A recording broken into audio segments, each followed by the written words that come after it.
E agora a gente vai falar sobre a classificação dos argilominerais. Para começar a falar sobre os argilominerais, nós temos que relembrar alguns conceitos de classificação dos minerais como um todo. Então eu aqui apresento para vocês a classe dos minerais, como que os minerais são classificados e subdivididos. São 12 classes e os argilominerais, assim como todos os silicatos, estão no grupo 12, ou seja, os minerais do tipo silicatos, que têm esse grupo aniônico como a sua unidade principal. E se vocês prestarem atenção, essa unidade aqui, que é um átomo de silício e 4 átomos de oxigênio, nada mais é do que o tetraedro de silício, que é a unidade fundamental dos silicatos. Dentro da classe dos silicatos, nós temos uma nova subdivisão que são os grupos. Então, nós temos 6 tipos de grupos diferentes e os argilominerais estão inseridos dentro do grupo dos filosilicatos, aqui de número 5. Filos, em grego, significa folha. Então, na verdade, já nos dá uma noção da estrutura em comum que esses minerais têm, que são aquelas estruturas em folhas ou camadas ou lâminas. E, novamente, dentro do grupo dos filosilicatos existe uma outra subdivisão composta por 9 subdivisões, 9 grupos, e os argilominerais são um desses grupos. Então, nós temos as micas, por exemplo, as cloritas e o talco, que são minerais ou grupos talvez conhecidos ou vocês já tenham ouvido falar, mas a aula de hoje é sobre argilominerais, então o grupo de número 9 aqui, essa numeração é aleatória, ela não tem nenhum juízo de valor. Os argilominerais fazem parte do grupo dos filosilicatos. E daí vocês me perguntam qual que é a diferença entre esses filosilicatos. Todos eles têm uma estrutura cristalográfica muito semelhante, só que a diferença principal entre esses filosilicatos seria o modo de empilhamento das folhas, ou seja, as combinações entre as folhas tetraédricas e octaédricas, e também a natureza dos cátions que equilibram as cargas que não foram satisfeitas na estrutura cristalina, ou seja, aqueles cátions interfoliares. Alguns grupos são compostos por uns tipos de elementos, outros grupos são compostos por outros tipos de elementos. Então, por isso, os filosilicatos também são subdivididos. Agora, finalmente, chegamos no grupo dos argilominerais. Nós temos minerais com estrutura TO, que seriam os argilominerais 1 para 1, ou seja, uma folha tetraédrica para uma folha octaédrica. O exemplo que eu trago é a caulinita, que também é classificada como um tipo de argilomineral dioctaédrico, ou seja, o cátion que está no centro do octaedro dessa estrutura, na verdade é um cátion trivalente. E os minerais com estrutura TOT, ou seja, os argilominerais com razão 2 para 1, duas folhas tetraédricas para uma folha octaédrica. O exemplo que eu trago é o grupo da esmectita. Então, na verdade, a esmectita é um tipo de argilomineral que perfaz um grupo inteiro, dentro do próprio grupo dos argilominerais. Mas a gente trata de maneira simplificada na agronomia como esmectitas de maneira geral. Trago alguns exemplos de imagens microscópicas de tipos especiais de argilominerais. Então, aqui, essas pequenas estruturas em forma de fios ou umas cobrinhas assim, meia castanhada, seriam cristais de esmectita. Aqui na outra imagem, à direita, nós temos cristais de esmectita na borda de uma vesícula e no centro um outro tipo de filosilicato, que é a celadonita. No entanto, aqui chama atenção, é importante chamar a atenção de vocês como esses cristais são diminutos, como eles são pequenos, porque nós estamos numa escala de 0,2 milímetros e nós não conseguimos ver, porque os argilominerais são aqueles minerais cujos cristais atingem no máximo até 2 micrômetros. Então, para vermos, para observarmos esses cristais, nós precisamos de outras técnicas analíticas e a microscopia não nos permite, a microscopia óptica não nos permite essa visualização. E agora vamos falar um pouquinho sobre os principais grupos de argilominerais. Então, a caulinita é um termo que abrange muitos tipos de argilomineral, na verdade é um grupo. A caulinita, o grupo da caulinita é composto por minerais dioctaédricos ou minerais trioctaédricos. E a configuração delas sempre vai ser 1 para 1. Então observem como vários conceitos são utilizados para definir um grupo de argilominerais. A configuração 1 para 1 diz respeito à quantidade de folhas. Então, temos uma folha octaédrica para uma folha tetraédrica. O fato do grupo das caulinitas poder ter minerais dioctaédricos ou trioctaédricos diz respeito ao cátion que vai estar no centro dos octaedros, ou trivalente ou bivalente. As camadas que compõem essa estrutura fundamental, elas sempre são ligadas por uma folha octaédrica e uma folha tetraédrica. E no caso dos argilominerais trioctaédricos, quem ocupa o sítio octaédrico é o magnésio ou o ferro, ou seja, cátions divalentes ocupando sítios octaédricos, configurando um mineral do tipo trioctaédrico. A caulinita é muito importante no que diz respeito à agronomia, porque na verdade a argila que nós encontramos no solo, ou a fração argila que nós encontramos no solo, é composta principalmente, na maioria dos solos brasileiros, por minerais do grupo da caulinita.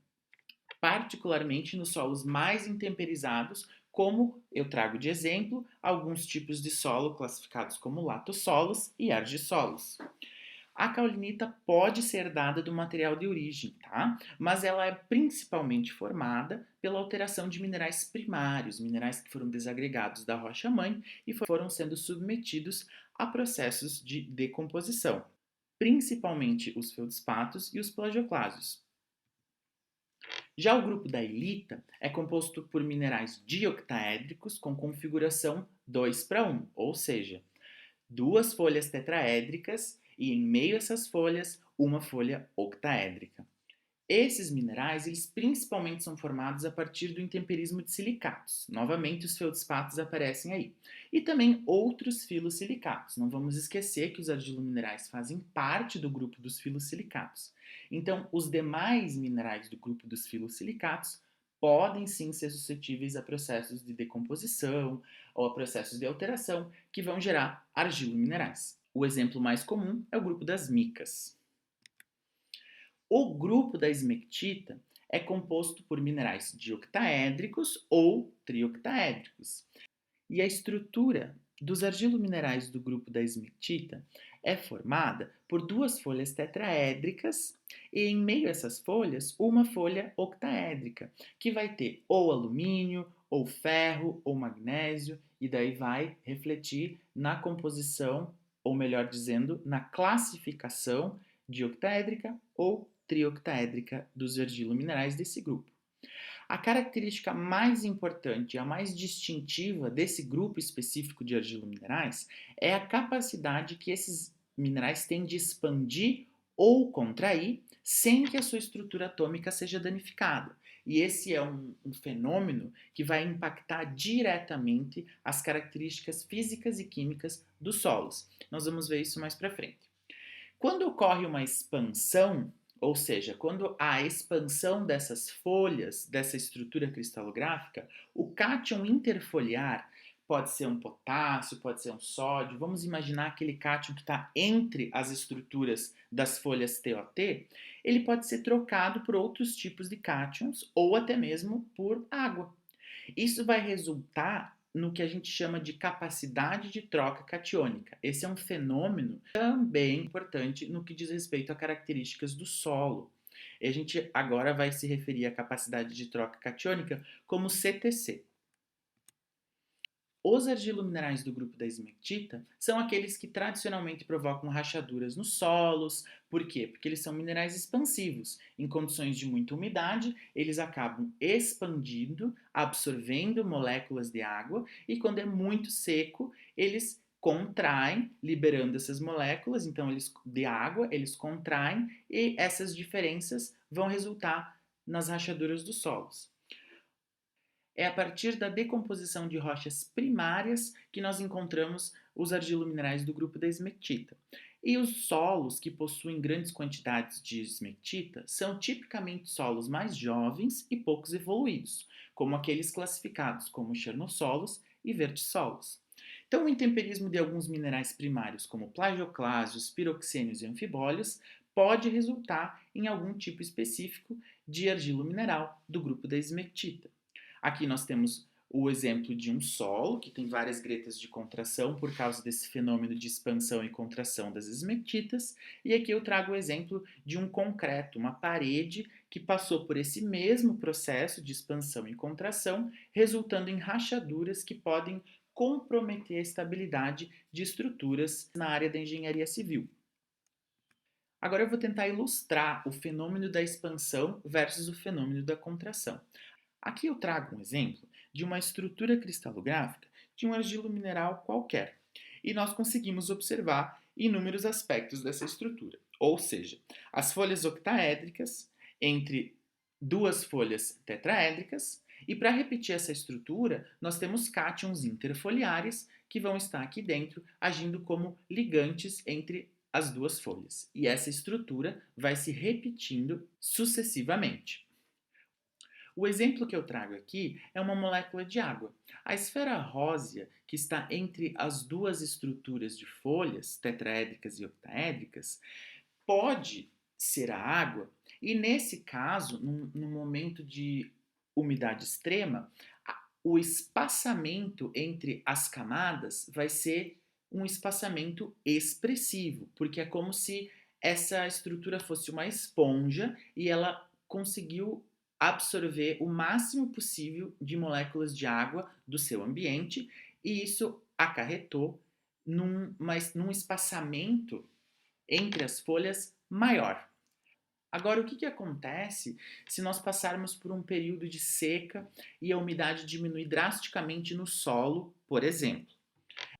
Essa estrutura ela vai perder as moléculas de água que estavam entre as folhas TOT. E isso vai acarretar em uma diminuição do espaçamento entre as duas estruturas foliares. O que isso nos diz? Isso nos diz que com a entrada de água nos sítios interfoliares, ou seja, num momento de umidade, a expansão da estrutura dos argilominerais, análoga a uma esponja.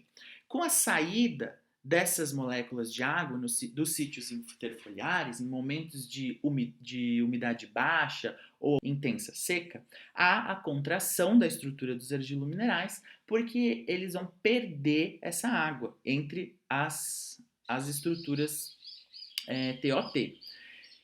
Esse é o fenômeno da expansão versus contração. Esse fenômeno ele acontece nos argilominerais, sobretudo, e a estrutura cristalográfica deles não vai ser afetada.